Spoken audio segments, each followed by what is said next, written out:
Moving straight on to our next session. Brent Wanner is a senior energy analyst at the International Energy Agency, or IEA, and lead of power generation analysis within the World Energy Outlook team. With a background in economics, Brent's area of expertise include energy and climate policy analysis, economics of power generation technologies, and electricity market designs, to just name a few.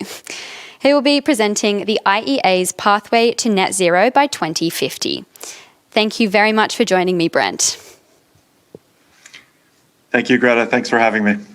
And this is our last session for the day. So Brent will be now presenting a 30-minute presentation, and then we'll have a Q&A afterwards.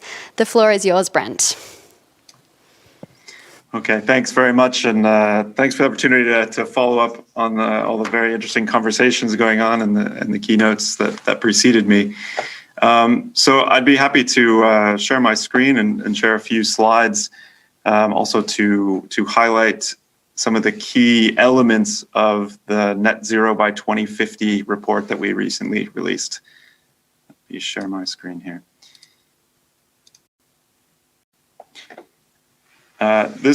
This was first is most important, I think, is to understand that the Net Zero by 2050 report, which we released now just over a month ago, was motivated mainly by the actions that we're seeing from governments and from companies and investors of having them set their own targets to reach net zero emissions by 2050 in many cases, and certainly centering on 2050.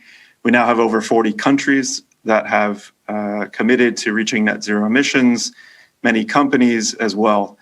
And in total, the coverage of those commitments is around 70% of global GDP and global CO2 emissions. That left, we felt the need for a clear roadmap for the global energy sector on what it actually means to reach net zero emissions by 2050. So in my remarks, I'll focus on the overall picture, but also drill down into the elements for decarbonizing electricity and the central role that plays. I had the good fortune to be part of the team and one of the lead authors for the report. I generally look after, as mentioned, thank you, Greta, for the introduction, look after the electricity analysis and outlook for the World Energy Outlook, and have done so for several years now.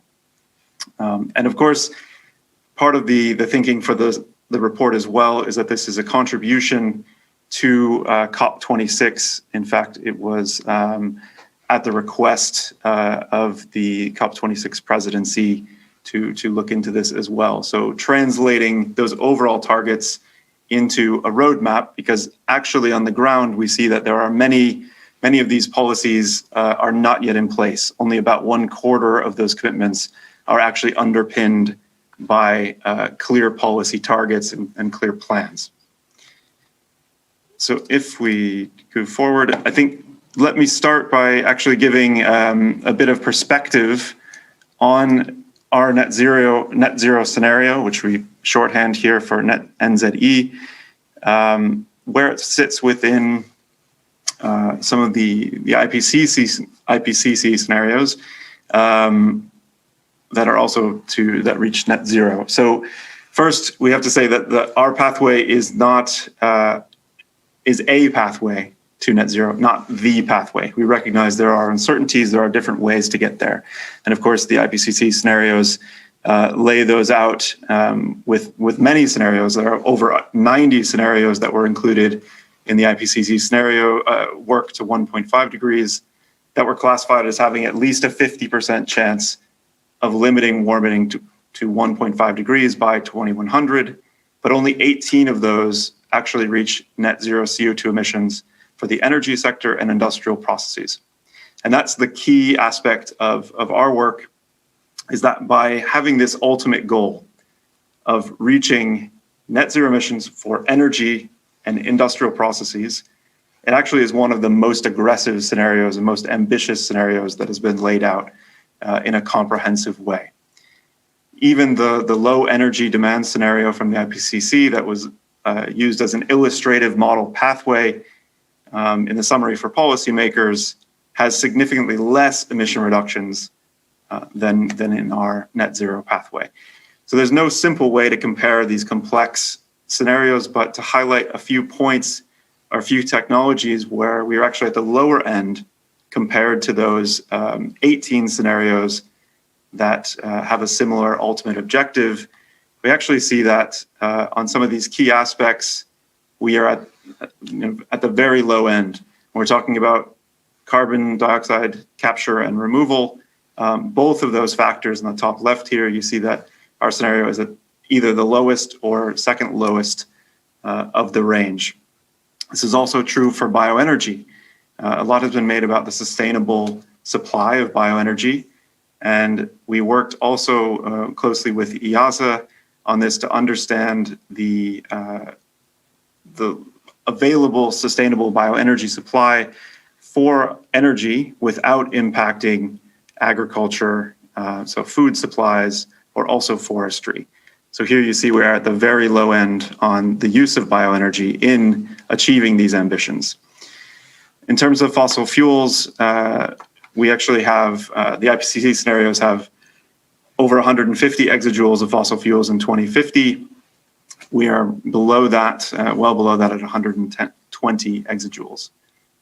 Hydrogen is actually one of the areas that we have relatively high amounts of use compared to the IPCC scenarios, with over 30 exajoules in 2050 compared to a median of about 18 in those 18 scenarios again, which of course are now several years old, and so did not have the chance to take on board the high levels of momentum at the political level that we're currently seeing for hydrogen production and use globally. So already that gives a sense of perspective relative to other scenarios, but to show a bit more of the kind of detail here, we're talking about a very ambitious reduction for global energy-related emissions shown here. Split by sector, by 2030, we already need to reduce global energy and process emissions by about 40% to stay on track to reaching net zero emissions and ultimately heading towards zero in 2050. Now here you can also see that electricity is in fact the largest emitting sector today, but is also the first sector to reach net zero emissions in our pathway by 2040. So that really gives electricity kind of a starring role and makes it a cornerstone very much of the transitions. And in this report, so in many ways we have this long-term ambition. The reductions already need to start very soon, but we wanted to make sure that that was very clear that we actually need to take clear steps along the way. And those milestones already start today, this year in 2021. We need to take actions. There needs to be checkpoints along the way to make sure that we're actually on this path. So in the power sector, we need to make sure that we're not building new unabated coal-fired power plants where they're not needed.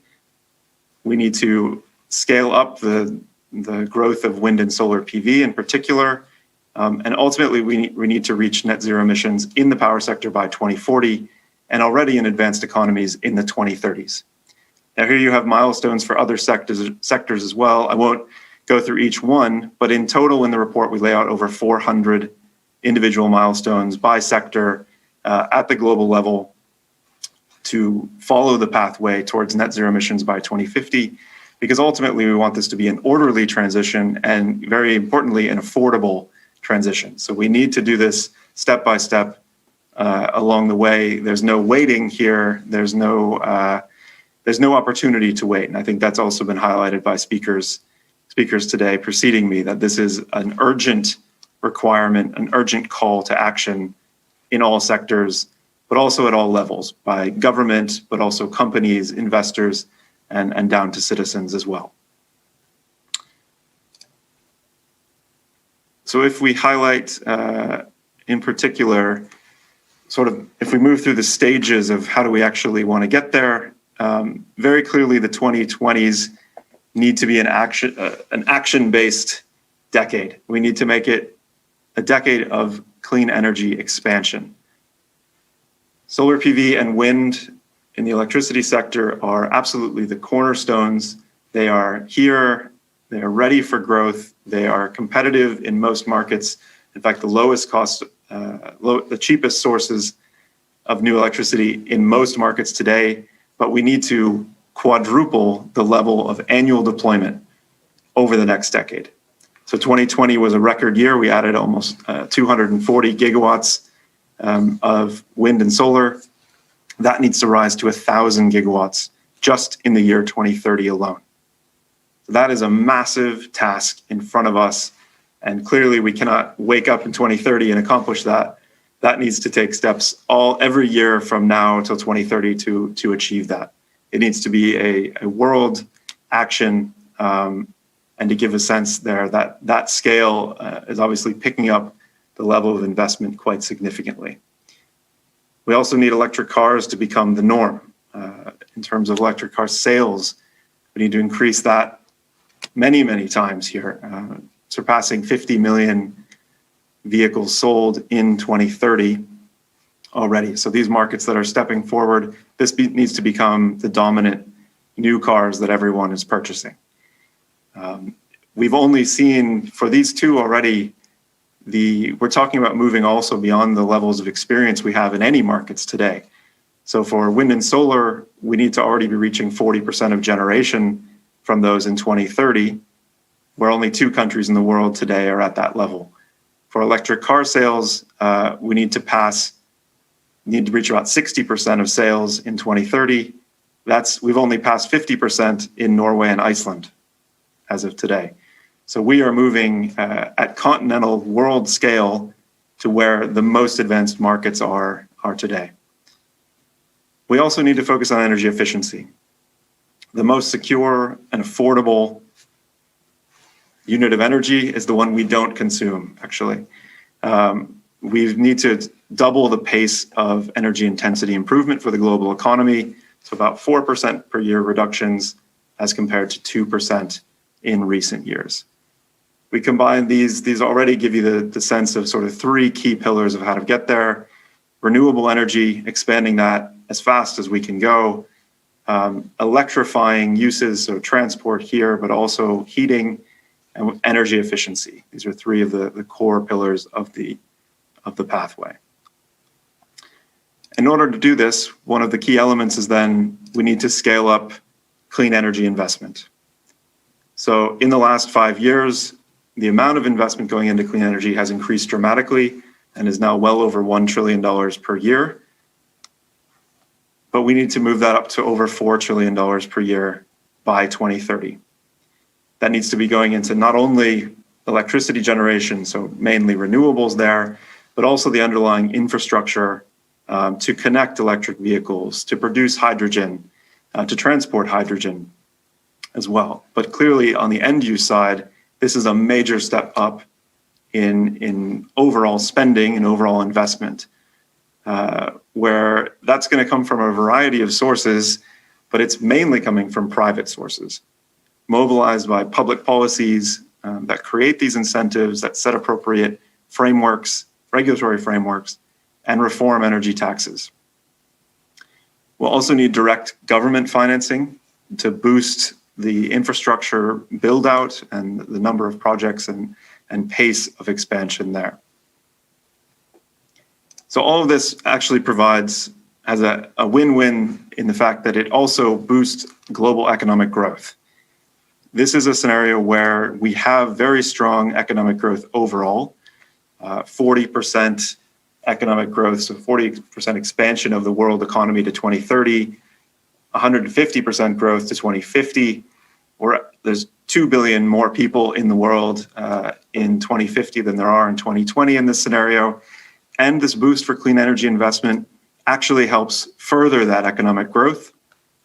In a joint analysis with the International Monetary Fund, we assessed that this boost in clean energy investment would actually increase the global economy by 0.4% per year over the next decade. It's the equivalent of adding the size of the Japanese economy over the next decade, on top of the otherwise expected recovery from the COVID-19 crisis that we face today. Of course, we need to recognize that the economic impacts would also vary quite widely across regions, particularly those that depend on fossil fuels for income, would need to diversify their economies and move to accelerate any efforts to reform inefficient fossil fuel subsidies. But that 10-year phase, so after the next 10 years, we have most of the technologies for that. I mentioned renewables, electrification, electric vehicles, energy efficiency, but we need to also prepare for what comes after that. In the period after 2030, we will very much depend on innovation in many sectors. We don't actually have all the technologies we need in the market today. We know what those technologies would largely be, and most of them are under development. But we need to actually push those and make those available in the market in order to be able to achieve this pathway, in order to continue moving forward. So when we look at 2050, the overall emission reductions, almost half of those come from the technologies that aren't yet in the market today. And I stress that these are in prototype stage or demonstration stages, rather than sort of technologies that don't yet exist. A few of those technologies that would fall into this category, and of course the report lays these out in more detail, but to mention a few, advanced battery designs can make particularly improving the energy density can have a large impact then in heavy duty trucks, also in aviation, and these are at the prototype stage today. We would also need carbon capture, utilization, and storage in the cement industry. We need to prove carbon removal technologies, so direct air capture there and bioenergy with carbon capture. Scaling up electrolyzers for hydrogen production is another key area.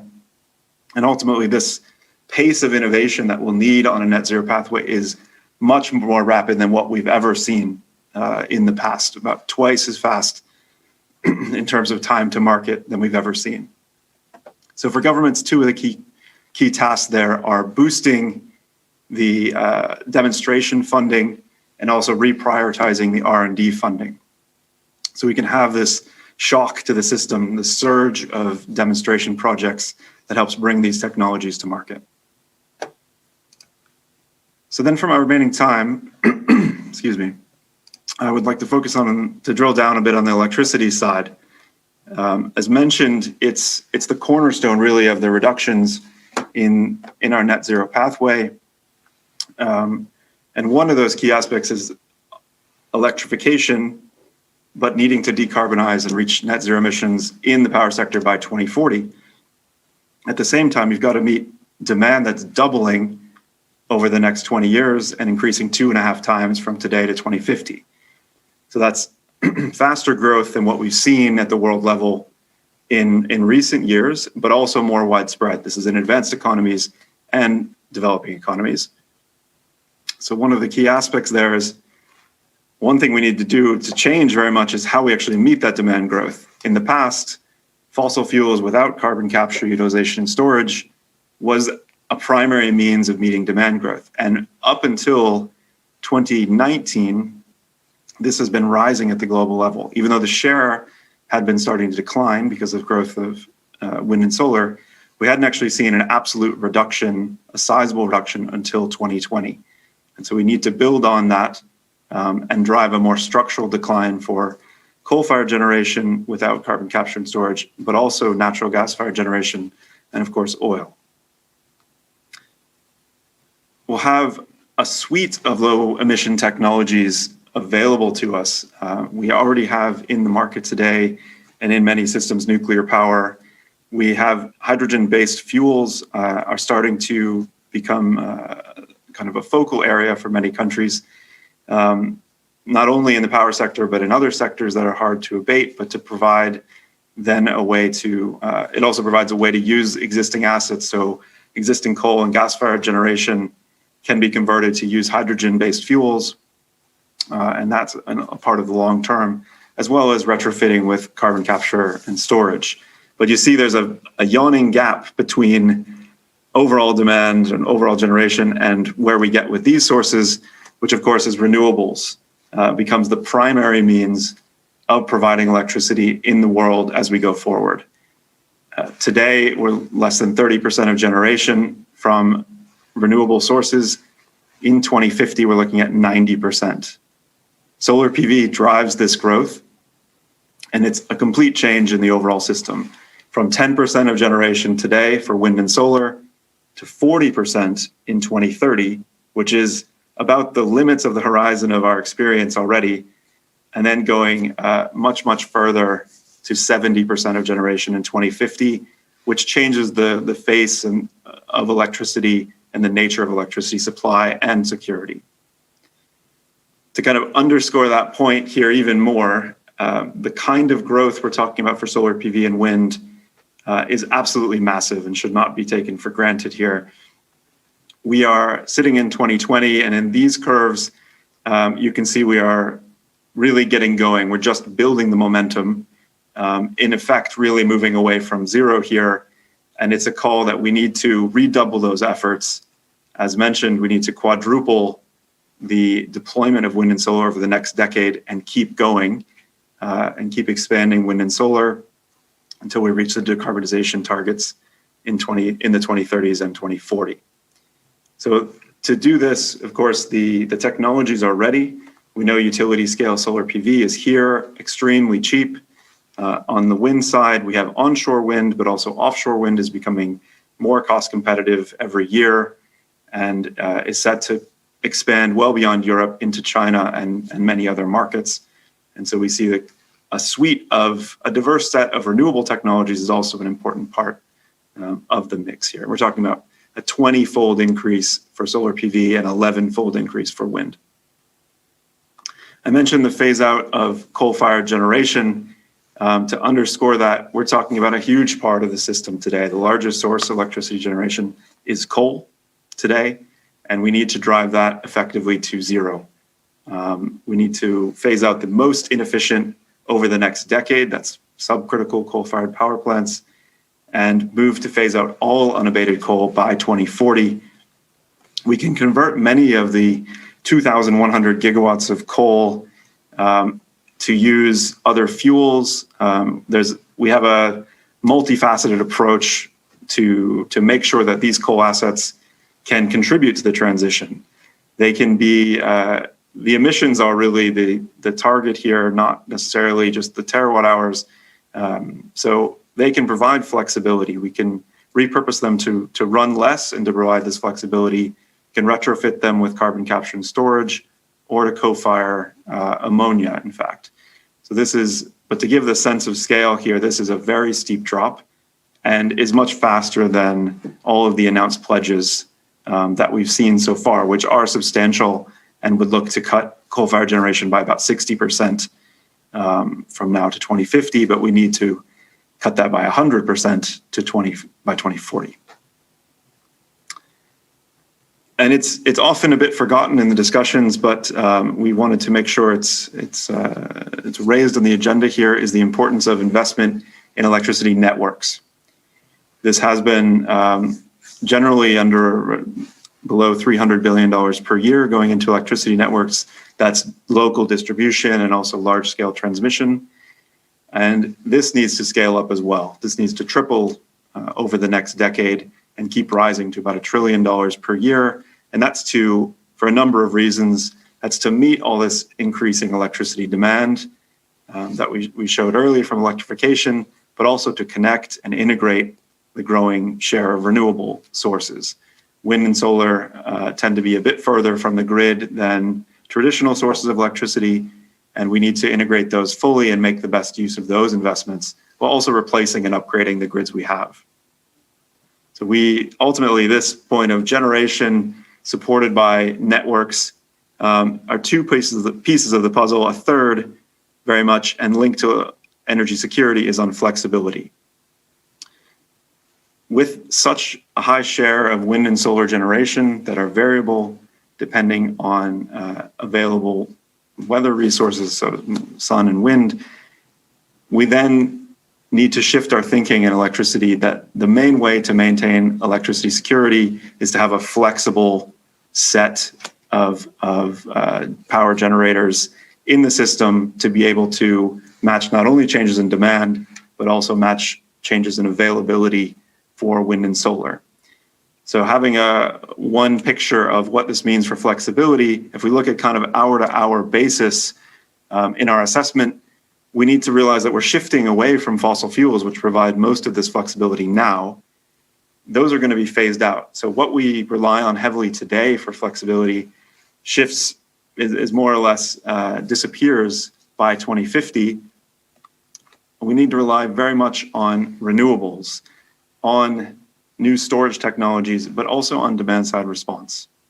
Having demand be an integrated part of planning, but of system operations, that consumers, large and small, need to be a part of that system in order to make sure that it's affordable and reliable.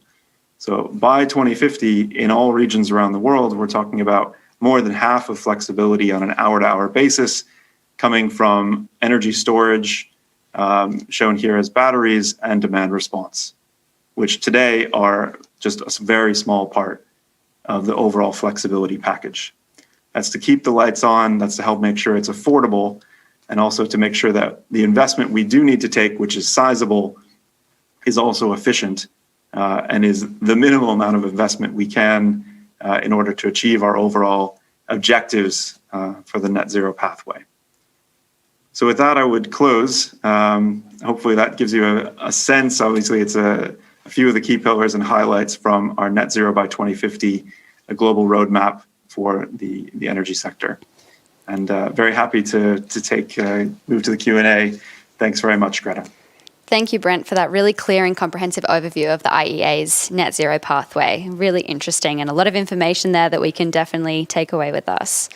So when assessing what needs to be done to limit global warming to 1.5 degrees Celsius, there's of course many variables that we need to be taken into account and many different ways of calculating how this translates into targets or CO2 budgets. What sort of processes do you use in power sector modelling to achieve these figures and expected outcomes, and how accurate are they? Absolutely. I think this is a key question that underpins kind of our work and something we actually think a lot about. And I mean, a few aspects I would highlight is that first, any long-term outlook or any sort of work of this nature relies on having 2 feet firmly on the ground in today's data, in the best up to the minute, up to the year at least, data of where we stand in the power system, but also for the overall energy sector. There's a lot of momentum in the systems today. We have built a lot of new power plants in the last years, and understanding how that impacts the future is an essential starting point and is a major part of the IEA's work. A very large portion of our overall size is actually devoted to data collection, and we integrate that fully. A second aspect is certainly policy tracking. So having our ears to the ground and following very closely recent announcements and digging into the details of what that means. But you need to then obviously go beyond that, and we engage very much with individual countries, leading energy companies as well, to understand the thinking behind their plans, more of the details there, and sort of how that thinking is shifting. And that reveals many things like technology preferences, also what is feasible in a pathway like this. Obviously, it's scaling up many elements across the energy sector, clean energy elements, some of which are more ready than others. So how do you balance that? That's something well beyond what a model can see, but is something that's very important to have this engagement, continual engagement with not only our member countries, but also our association member countries and all part of the IEA family, which today represents more than 80% of global energy use. And the IEA report states that all technologies needed to achieve the necessary deep cuts in global emissions by 2030 already exist. And you actually included this in your presentation as well. And then you later mentioned that, some of them are under development and they're not in the market yet. But what do you think are the main barriers for the widespread deployment of these technologies, and how can we overcome them? Absolutely. So I think, the issue we have is a bit of scale. I would say that so it's kind of breadth or depth. We see that wind and solar are being deployed in many countries, most countries around the world. So at last check, there were over 130 countries with policies supporting wind and solar PV. So we're clearly seeing that there is a widespread support if we think about renewables. Energy efficiency is very much the same, but the depth and scale of deployment, I think, is what we're not currently on track for. If we're thinking about moving to a net zero by 2050 pathway, every region needs to scale up those ambitions and the implementation measures to get there. So we see very few points in our policy tracking work or just our general energy tracking work is that very few countries and very few technologies are actually on this pathway at the scale needed. So that clearly means that raising ambition is one very important aspect, but is only half of the equation. Actually putting in place the implementation measures. So if we focus on renewables for a moment, this is the kind of thing of having tenders in place to actually deploy enough wind and solar into the systems. This is having renewable energy standards that require certain shares. So mandates, regulations, and policies that give clear signals of the long-term vision, but also these clear steps that investors and companies can take clear action based on. Mm-hmm. And looking at a timescale of 10 to 30 years and thinking about mitigating the effects of global warming by a minute degree can often seem like a really monumental and quite abstract task. The IEA obviously does a really good job of breaking these down into key priority actions, as we've seen in the report. But for you, what do you think are the key takeaways of the report, particularly for individuals, consumers, and companies that they can start doing right now? Yes, as you said, I mean, laying out 2050 can feel a long time away. 30 years away can make it feel that the problem is not here. What we hope to achieve with the milestones is exactly as you said, that we need to take actions all along the way and really starting yesterday if we could have, but certainly today. And as mentioned, that's by all kind of levels or all groups, from governments to companies to investors to individuals. For companies, I think this is clear. They, in many ways, in many places, they're leading by example in terms of their planning, whether to get to net zero emissions themselves or to drive some of these, even the policy objectives, whether that's carbon pricing or just the use of renewables. But we need to see that as a more comprehensive action. Companies need to be fully engaged in that with their own planning, consistent with the kind of milestones that we laid out here. I think even the most ambitious target setting we see is often short or a bit delayed from these ambitions that we laid out of kind of the steps along the way.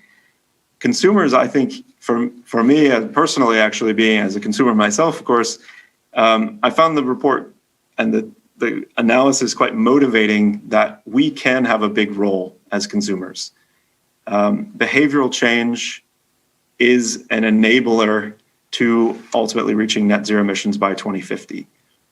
We can help open the door and keep the door open to this target longer. All of the millions of little decisions we take every day, whether we walk to work, bike to work, or work remotely now, in most cases, or do we replace a gas heating system with electricity? All of these are incremental steps that drive towards this long-term goal.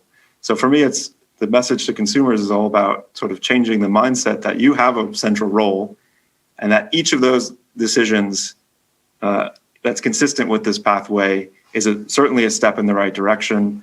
And as consumers, when we take millions of those steps, these small actions can lead to large changes. Absolutely. And as you just mentioned, with things like remote working and less flying, less transport over the last year and few months, people have really changed their behavior with the COVID-19 pandemic. What do you think we can take away from this to realize how much we can impact things and, we can keep that momentum going? Yeah, I mean, I think we've all experienced this in different ways, and I think we've all experienced some of the challenges. But at the same time, it's shown how resilient people are to really massive changes in their normal daily lives. We've seen certainly the way we work, the way we go to school and education have changed almost overnight. And there's many success stories here. And I think it offers a chance to rethink maybe what the boundaries were, how much people are willing to change. Also, organizations, there are new ways of working that we've proven over the last year that may have been slower to arrive, but offer sort of open new doors in order to make those changes more permanent in a way that's consistent with this kind of pathway. Mm-hmm. And as we've mentioned before, you're one of the lead authors of the IEA's World Energy Outlook, which was last published in October 2020. Can you give us any insights into how far we've come since then, and how it's looking for 2021? So it is very much a work in progress. I will return to it after this discussion, and many late nights ahead of us for the World Energy Outlook 2021, which we look forward to because there is a lot of action going on. As one of its key elements of the work is to track exactly the trajectory that we're on and compare it to the path that we want to be on. And we are seeing a lot of movement in the right direction. We're seeing, certainly in the year of COP26, we're seeing ambitions being raised by a number of countries, which is very good. We are not necessarily yet seeing the implementation measures being put in place, the kind of on-the-ground policies and regulations that underpin that, which also follows, generally have the ambition first and then these implementation measures. So we're tracking both of those very closely, and we'll report those and assess those kind of systematically through the World Energy Outlook 2021, but certainly a step in the right direction in many large economies. One step of many to be taken, I think, though, is the clear message we're seeing to close the gap to this to a pathway that leads to net zero emissions by 2050. And at the end of your presentation, you talked about the importance of digital grids, smart grids, which is often forgotten. How important are they? What role do you think they'll play in the future, and how can we ensure that people don't forget about them? Absolutely. And it's even in the scale of investment, it's often forgotten, even though today we spend about 40% of investment generally goes towards electricity networks. It's often and is generally even larger than renewables or at the same scale, but we often don't hear it because of the way it's that return on investment is organized. The need to digitalize and make grids smarter is central to that flexibility in the future. I mentioned demand-side response would be a huge part of the overall flexibility package. That is in large part enabled by smart and digital grids, being able to have more communication throughout the grids, being able to make sure that the exchange of power is as efficient as possible, and also that we can have the control of larger regions, but also down to incorporating decentralized sources in the most efficient way. Because I think part of an affordable and orderly path is putting all these various pieces together. And in electricity, you have all scales, down to the household, down to extremely large power plants and offshore wind farms, which are at the very high end. And putting all those pieces together in the most efficient way is key to keeping things affordable when we're changing the system this much. So accommodating those flexibility actions, the flexibility measures, is completely reliant on a fully functioning, robust grid that's also resilient to cyber attacks or cyber threats, as well as any climate impacts that we might see. So I think none of these pieces can be taken out of the puzzle in order for us to get there. And one of our major goals here at the gridXdays is to encourage dialogue and collaboration between different players in the energy industry to, ensure that we achieve carbon neutrality. How do you think we can continue this dialogue and make sure that all voices are heard? I think the first step is the dialogue you're having, I think, is absolutely commendable, and exactly what we need to do is to make sure that we are engaged at all levels here. Certainly the IEA, we see our main task is to engage with policymakers, but increasingly it's to engage also with companies, investors, and consumers. So in very much the same way that there are many roles for each of these groups, and we need to make sure everyone is moving in the same direction. So understanding the urgency, I think, as you've laid out today, even in the agenda, understanding the urgency is essential. Understanding that everyone has a role is essential, and understanding what that can be. We need some kind of vision of how each of these groups can contribute. As a lowly individual to someone who helps inform policymakers, there are many roles to be played, and we need to kind of think of this as one coherent set of actions leading to a set of goals that we all would benefit from. And we're almost running out of time. Do you have any parting words or key takeaways for viewers today of what they can learn from, or how they can change their actions? I think just being conscious of, that's a very difficult one, of being conscious of how your individual choices can have an impact in the long run. We're all driving many of these trends at the global level, and energy are the accumulation of individual actions.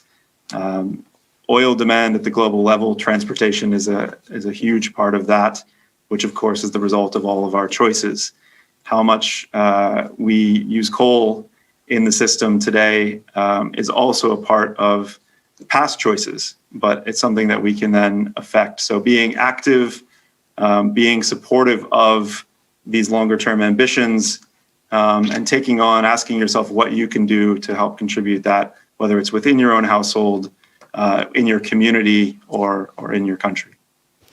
Thank you so much for imparting such wisdom and, really interesting facts and figures. I think we've all learnt a lot today, and it was really great having you on board. And just to check as well, the World Energy Outlook will be published in October this year. Is that correct? We are planning, yes, to release. The final date hasn't been yet decided, but we're looking at October ahead of COP26. Yes. Great. Well, we look forward to that. Thank you very much for having me. Thank you. That brings us to the end of our first gridXdays conference. So we've heard from a lot of speakers. We had a very interesting panel discussion, seen some really insightful presentations. Thank you so much to all the speakers that joined us today. And also thank you for everyone who tuned in and provided some questions. It's really nice to get some different perspectives there from everyone from around the world. Tomorrow we'll be kicking off again bright and early at 9 a.m. Central European time and going right through until 5:45 p.m. We have a whole range of speakers in line for tomorrow. If you haven't checked out the program, be sure to check it out. It's on the website that you're probably already on now, gridX.ai/X. So we'll see you tomorrow morning at 9 a.m. Have a great afternoon. Thank you.